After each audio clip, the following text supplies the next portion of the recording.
Всем добрый день, дорогие друзья. Вы же поняли, что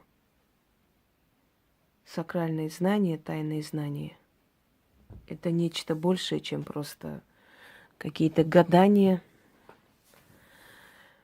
какие-то поверхностные представления о магии. Это нечто большее, чем просто навязывание каждому второму порчи и проклятий. И когда я начала раскрывать тайну о печатях в магии, печать изгойства, печать разрушения, печать черная метка, печать одиночества, проклятые своим родом и проклятие рода и многое иное, то стало, может быть, в головах больше ясности, и вы пришли к тому, что не у каждого человека есть наведенная порча целенаправленная, наведенные целенаправленные проклятия и прочее, что есть совершенно другие причины того, что человек не может никак ужиться с этим миром, не может найти свое место. И не обязательно, чтобы на человека ходили и наводили, потому что очень часто бывает такой вопрос: я же никому ничего не сделала. Да, может быть, вы действительно никому ничего плохого не сделали и зла не причинили, но у вас жизнь очень тяжкая и невыносимая. Вы не можете понять, почему так происходит. Поверьте мне, что в этом мире не так уж много сильных ведьм, и тем более профессионалов магии, чтобы на каждого второго жителя планеты наводились порчи и проклятия. И поэтому не всегда люди могут найти ответ на вопросы, не всегда те, которые себя объявляют ведьмами, на самом деле ими являются, чтобы вам на этот вопрос ответить. Хочу вам сказать, что этот мир на самом деле не самое лучшее место, куда попадают души. Жизнь, которая дается человеку один раз, может быть наполнен и обременен бедствиями и болью, страданиями нескончаемыми и так далее. И человек зачастую не может понять, в чем дело, и ищет ответ. Да, не удивляйтесь, что к ведьмам приходят именно люди, у которых проблемы. У кого все нормально в жизни, кто справляется сам, кто не жалуется особо на жизнь, и у кого более-менее терпимо, те, наверное, не ищут помощь ведьмы, и их не тянет в магию. Более того, может быть, они даже не верят в магию и всячески стараются, скажем, противостоять подобным течениям. Но есть еще другой вопрос, что внутри них есть некий страх и отрицание. Это некое такое, знаете, некая самозащита.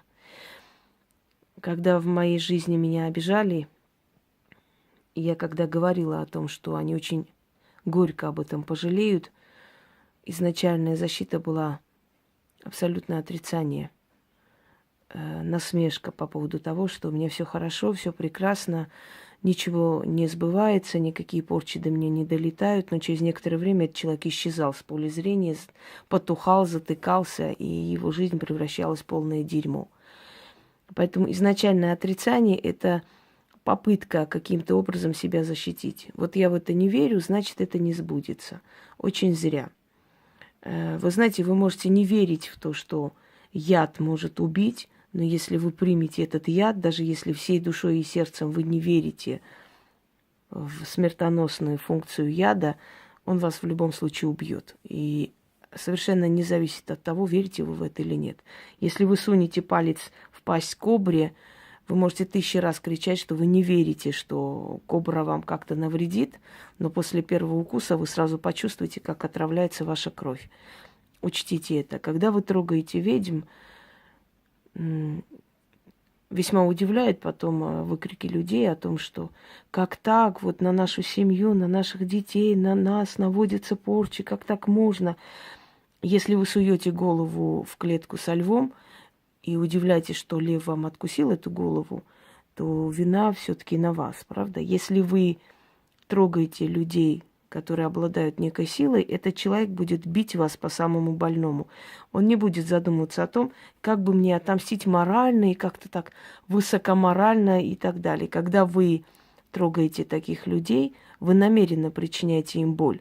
Вы задеваете скажем так, точки, да, давите на те точки, которые, по вашему мнению, должны быть болезненны для них. То есть вы трогаете их изъяны, их детей, их семью вы обсуждаете. А потом весьма удивительно удивляться тому, что после таких обсуждений в вашей семье ваши дети начинают болеть, ваш муж уходит, ваша жизнь разрушается.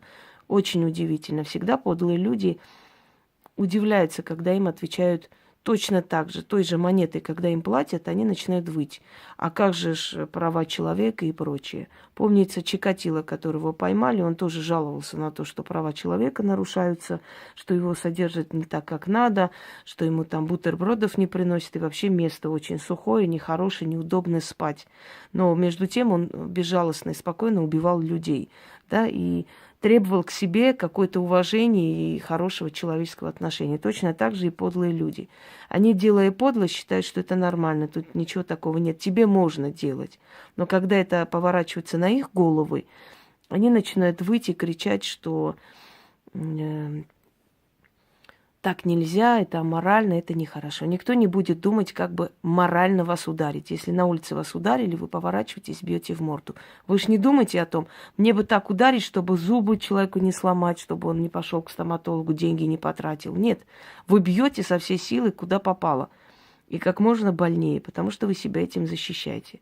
То же самое в жизни. К чему я этот разговор веду? Я веду этот разговор тому, что есть души наказанные, которые приходят в этот мир, и отвечают уже они не только за своих предков, а может быть и зачастую совсем не за предков, а за свои поступки, совершенные там, в тех сферах. Там есть иная жизнь, в той иной жизни есть свои правила.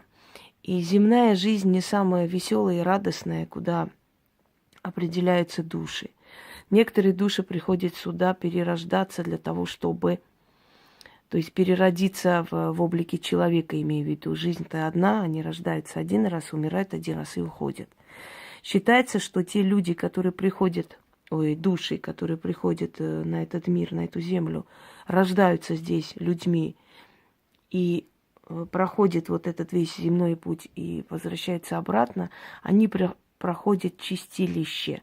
Очищается их душа. И вот когда они уже поднимаются туда, они получают новое место, новое, так грубо говоря, новое назначение после испытаний, которые они достойно прошли. Если прошли достойно, естественно. И поэтому многие души рвутся сюда родиться для того, чтобы выполнить определенную функцию. Знаете, как направляется в командировку, грубо говоря. Вот они приходят в эту жизнь, рождаются, проходят все эти земные мучения, трудности. Если они это проходят с честью, то после смерти они идут обратно туда, возвращаются домой, и им дают уже определенное место, достойное, и это насыщает их энергией. То есть они становятся особенными там, в мире, в потустороннем. Почему так происходит? Это как бы шанс для души проявить себя, показать, что он может. Потому что там он себя не так проявит, как здесь. Там он среди своих, там нет тех трудностей, там нету телесного мучения, понимаете, и прочее. И поэтому там он не сможет так дослужиться до определенного эгрегора для себя, чтобы быть, как бы, скажем, в каких-то армиях определенных сил, грубо говоря. То есть душа соглашается добровольно прийти, родиться здесь и пройти эти земные трудности, мучения. И когда мы приходим в этот мир, наше подсознание все-таки напоминает нам о той жизни. Почему? Потому что сны. И знаете, мне, например, всю жизнь снится такой сон, интересный домик возле реки. И такое ощущение, что это настолько родное место, я просто знаю это место. Если мне это место где-нибудь покажут, я просто наизусть опишу, что там внутри этого дома и так далее. Я этот дом настолько хорошо знаю, словно я там жила, и это мое место. И поэтому, скорее всего, это память моей души. Многие вещи, которые мы видим, и вот называют врачи этот феномен дежавю, нам кажется, мы здесь уже были, мы это уже знаем, мы это уже видели, эту обстановку даже видели. Вот повторяется сразу резко в голове, мы понимаем, что мы уже это проходили. Что это такое? Это говорит о том, что когда мы с вами были еще сущности, мы здесь существовали. Я об этом рассказала в своей лекции. Ты уже был мертв. Можете открыть и посмотреть. Значит, нам показывали эти места, где мы будем жить, когда придем в этот мир. Вот поэтому даже если мы переехали с одного конца света на другой во время проживания на этой земле, и нам кажется, что вот это вроде новый город, и никогда мы здесь не были, но мы знаем эти места, это говорит о том, что нам изначально до прихода в эту жизнь полностью рассказывали о том, что мы будем здесь проходить. И мы пришли добровольно, соглашаясь на все эти мучения. Вот именно поэтому в человеке внутри, когда человек говорит, у меня есть надежда на лучшее, я все-таки верю, что будет хорошо. Вот мне почему-то кажется, что все-таки это закончится. Знаете почему? Потому что вам там рассказали от и до всю вашу жизнь, что у вас будет здесь происходить, и ваше подсознание все равно, зная, что это пройдет, вот стремится к этому. Вера и есть память вашей души. Вера говорит о том, что вы просто знаете наперед. Внутри вас сидит эта уверенность, что это пройдет и будет хорошо. Но вы почему-то это приписываете вере и прочее, прочее. А вам рассказали, что должно случиться. Если в вашу жизнь вмешиваются другие силы, если вы при своей земной жизни делаете определенные нарушения и переходите грань и нарушаете законы Вселенной, вот вас там наказывают. Та судьба, которая вам была предназначена, немножко может поменяться. Она может стать хуже. И вот тогда вы начинаете искать помощь. Вот где-то накосячили, сделали не так, вы ищете помощь ведьмы, чтобы она могла это исправить. А может быть, вы приходите, пройдя добровольно мучения ваших предков, очищая их проступок. Но в то же самое время, когда вам уже не вмоготу, опять вы ищете помощь, и вам эта помощь предоставляется. Но как бы там ни было, вы осознанно приходите на эту землю, рождаетесь, и вы знаете, приблизительно знаете, что вас должно здесь ожидать. Вы приходите сюда, чтобы заслужить после смерти право иметь свой эгрегор, быть, наравне с силами. Вот некоторые пропагандируют, да, становление богами, вот мы можем стать богами, у нас есть путь к божеству, божественному началу. Человек богом никогда не станет, и его душа никогда не будет божественной после смерти. Но он может приблизиться к демоническому началу. Демоны, даймоны в переводе с греческого означает божество. То есть богом он не станет и божеством не станет, но он станет нечто такое, значимая сущность. Вот, например, если человек пришел в этот мир, стал известным композитором, и до сих пор по сей поры его произведения играются, его произведения, его наследие осталось. О нем все время говорят, тем самым насыщает его душу энергией. Почему мы говорим, живи так, чтобы после тебя говорили хорошо? Это наставление не просто так, знаете, наставление о добром, о светлом, хорошем. Это говорится для того, чтобы человек знал, что после смерти, чем много хорошего о тебе будет сказано, и чем чаще будут тебя вспоминать, тем больше энергии от людей идет туда. Почему мы, скажем, во время парадов выходим, совершаем марши, говорим о павших воинах Родины, Отечества, да, и так далее. Мы даем определенную энергию им, жертвуем, их душам. И поэтому, когда человек совершил в этом мире значимый поступок, после его смерти он все время набирает силу от тех воспоминаний, которые здесь, на земле, происходят о его имени, о его поступке, о его жизни и о том, что он в этом мире прошел. Но не все справляются с этой функцией. Души рвутся сюда родиться, чтобы поднять себе марку, самооценку, подняться туда и быть уже особенными, в особом счету. Но не все с этой функцией справляются, к сожалению. Многие из тех, которые пришли на эту землю с мечтой стать великими людьми, живут здесь как алкоголики, умирают и уходят никем не скажем, признанные. Потому что они не рассчитали свои силы, они не оправдали тех надежд, которые на них было возложено, когда их отправляли на эту землю. Так вот, мучение человека на этой земле, в этом чистилище, которое мы существуем, я бы не сказала, это ад, потому что в аду вроде бы ничего хорошего не должно быть. А у нас здесь много хорошего. У нас здесь есть дети, у нас есть любовь роковая, которая нам дается. У нас есть очень много хорошего, ради чего стоит жить, бороться. Вот тебе сказали, от сих до сих живи. Вот ты и живешь свой срок, и уходишь. Много есть хорошего. Но есть и очень много болезненного, и очень много скверного, и очень много страданий. Это говорит о том, что душа здесь все-таки не в аду. Душа здесь в чистилище. Причащается она, усиливается, мудреет и уходит уже опытная. И эта душа может учить и обучить те души, которые там находятся. Эта душа может оберегать тот род, в котором он жил когда-то. Понимаете? Функция рождения, она не просто так дается. Поэтому никаких перерождений не существует, но есть один раз шанс пожить на этой земле и уйти уже особенной душой туда. Однако не все справляются. И когда вы ходите к людям знающим, как бы в кавычках, потому что не все знающие, многие волки в шкуре овечки, да, вот понавешали икон, ни хрена не понимают, не знают, но машут крестами, там все от Господа Бога, Девы Марии и прочая билиберда. Но они ж добрые, светлые, вот к ним и спешит народ. Когда вы идете, то в обязательном порядке у вас находят какие-нибудь порчи, проклятия, вот вас прокляли, соседи сделали эти. Задайте себе вопрос, а настолько ли я значимая фигура, чтобы мне кто-нибудь обязательно сделал порчу? А может быть, дело совсем в ином? И вот начинаются без конца эти отливы воском, эти все молитвы начитываются от сглаза порчи и прочее, прочее. Дорогие друзья, все-таки существуют такие печати, с которыми человек рождается. И даже абсолютно будучи невиновным ни в чем в этой жизни, в таком, в чем его обвиняют, за что он страдает, он все-таки несет и тащит этот крест на себе. Значит, этих печатей множество. Я самые такие более мрачные из них уже как бы вам объявила, объяснила, рассказала, откуда это может быть. Очень часто человек рождается с этой печатью, и то, что у него в жизни происходит, это всего лишь следствие того, с чем он родился.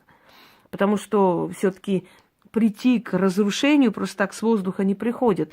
Если у человека печать разрушения, обязательно встретится такой же проклятый, который его поведет, знаете, не в те дебри. Он обязательно неправильными своими поступками это еще больше усугубит. Обязательно вокруг него будет та компания людей, которая вместо того, чтобы притянуть ему руку помощи, еще хуже, хлеще сделает им и так далее. То есть вследствие того, если изначально есть эта печать, все остальное собирается вокруг и становится причиной того, что эта печать усиливается, углубляется, становится хуже и страшнее, и тяжелее, и человек с этим всем живет и задыхается, одним словом. Так вот, один из таких печатей – это печать наказанной души. Не все души приходят на эту землю для того, чтобы увидеть земную жизнь, радоваться, для того, чтобы набрать себе какой-то такой бонус, знаете ли, из хороших или добрых, или нужных поступков. Не все поступки добрые. Иногда нужно убить человека, чтобы спасти род, знаете ли. Но это нужный поступок. Это не добрый поступок, но нужный. Это тоже поступок, ради чего человек пришел на эту землю. Если помните, я вам как-то рассказывала, когда партизан собрали все село, чтобы расстрелять, и партизаны пришли, сдались. И когда до утра один молодой мальчик там трясется, понятное дело, юный, не хочет умирать, любит жизнь, страшно.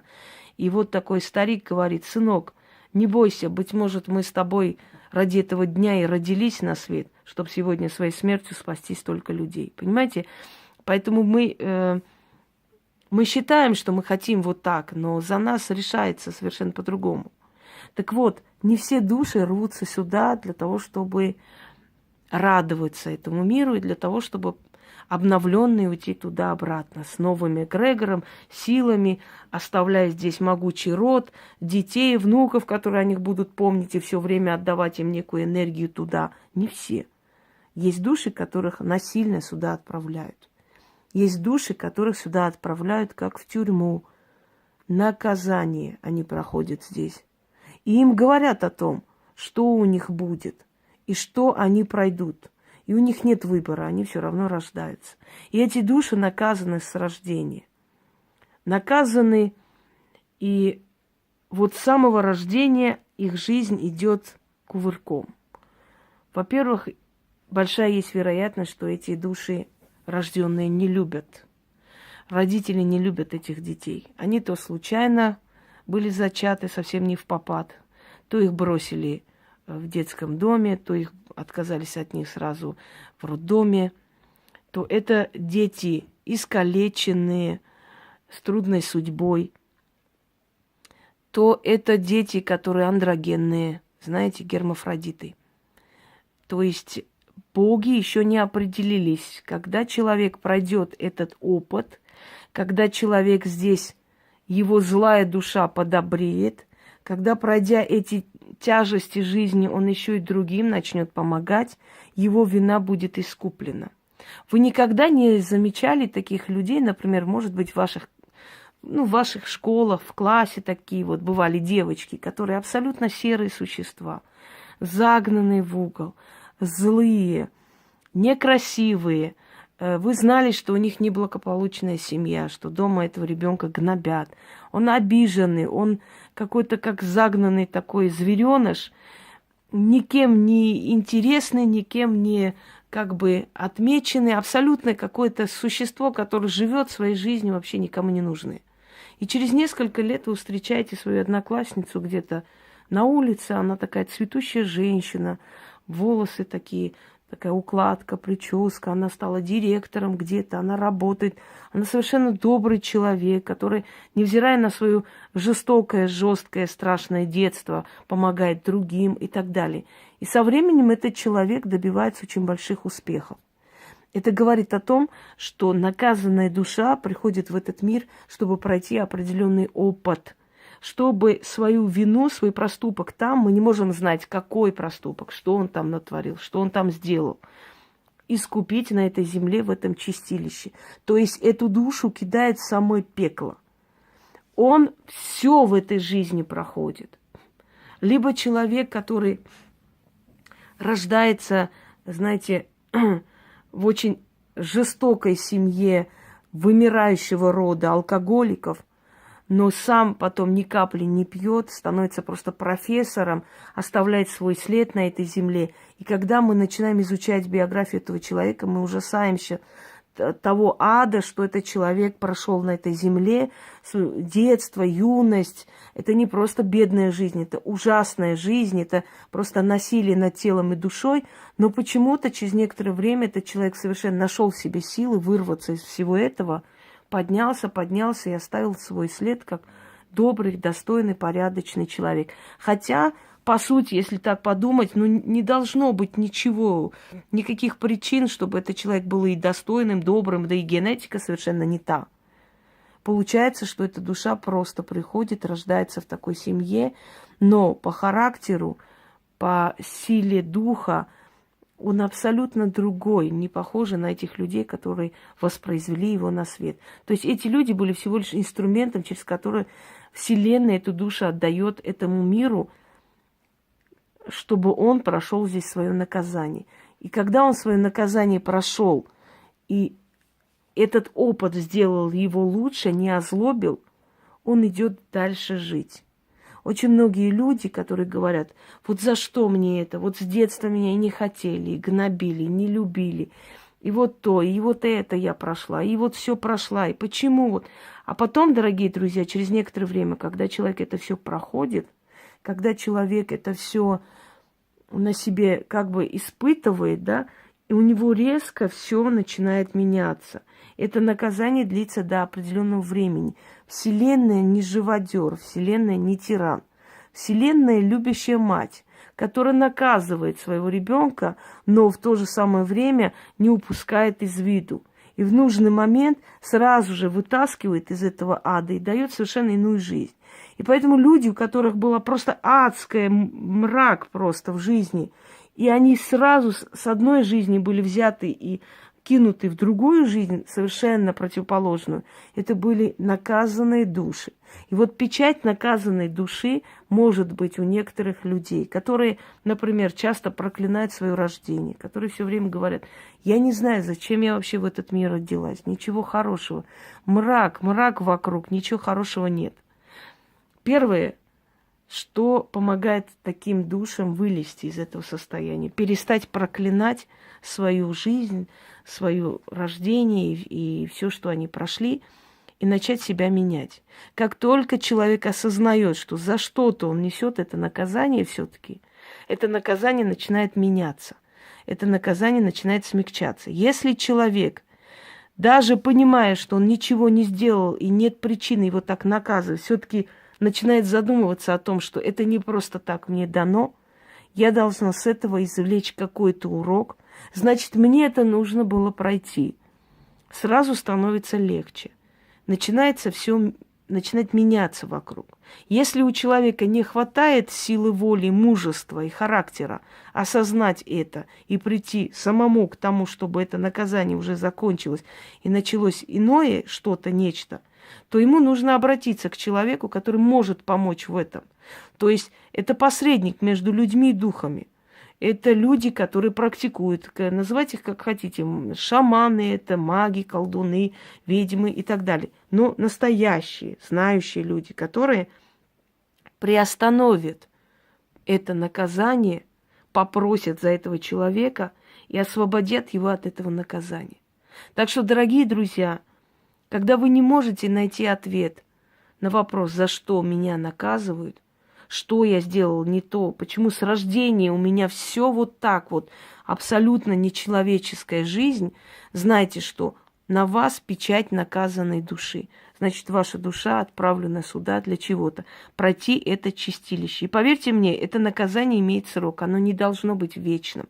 Либо вы это прекращаете искусственно, обращаясь к человеку, который увидит это наказание и приостановит, попросит за вас, и абсолютно на 180 градусов ваша жизнь изменится. Либо вы находите мужество в себе и начинаете сами менять это. Перестаете оглядываться на прошлое и резко начинаете менять свою жизнь. Эту озлобленность надо выкинуть. Вы пришли в этот мир как раз для того, чтобы эту озлобленность здесь забыть и оставить. Пока вы держите эту озлобленность, наказание не заканчивается. Есть два варианта и два выхода. Кто в себе узнает печать наказанной души, тот и поймет, о чем я говорю. Это, как правило, люди, которые без конца с детства болеют и болеют. Это, как правило, люди, которые ни за что, ни про что родились неполноценными, им приходится всю жизнь с этим бороться. Это люди, которые рождаются в семье, где их не хотят вообще, и не любят, и отталкивают. И у родителей внутреннее чутье, что это все-таки не наш ребенок, не наше, мы не такое просили. Это люди, которые абсолютно, скажем так, ничем не одарены, ни красотой, ни умом, ни здоровьем, ничем. И многие из таких людей с печатью наказанной души вырывались, начинали понимать, что это им должно дать толчок, что они должны пересмотреть себя, что они должны оставить эту озлобленность и резко начинать какие-то шаги для перемены, для того, чтобы поменять свою жизнь. И у этих людей все менялось сразу. Потому что как только они осознавали, что они за что-то платят, вот эта плата начинала заканчиваться. То есть человек осознал, понял, я наказана, я это перенесла, прошла за какое-то наказание, которое не знаю сама, но это есть. Либо человек, еще раз говорю, если не хватает мужества, если иссякли силы и нет уже возможности это делать самим, обращается и это прекращает искусственно. Так что не всегда ваша тяжкая жизнь есть последствия каких-то порч, проклятий, специально сделанных каких-то вещей, каких-то сглазов и прочее. Не всегда. Чаще всего вот эти все порчи, ненависть, эти все травли и прочее, это всего лишь последствия того, с чем вы уже родились. Это всего лишь последствия, это всего лишь причинно-следственная связь, и не более того. Всем удачи!